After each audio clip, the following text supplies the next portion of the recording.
Hello everybody, welcome back to Much Madness. Christina here from Making Time for Your Pilates. Don't ask me what day it is. I do think it's about day 22, but I'm really not sure. So we did have to do 2 of the days together yesterday because of my rent inspection, but we are moving on from that and we're going to finish the rest of the month strong. Did better than last year, so hey, you know what? Alright, pretty sure it's day 22. Forgive me if I'm wrong. And today is called the hip twist, okay? So we are hands behind us, or we are down on our elbows, all right? And we are up. Arms are quite long. You take your feet up, and it's a circle. And then back the other way. Circle,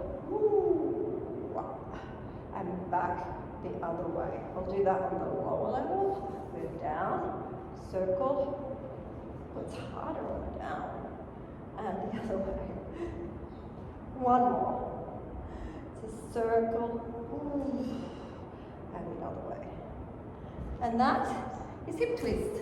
Thank you so much for joining me, and I will see you again tomorrow. Happy May. Happy May. Happy March.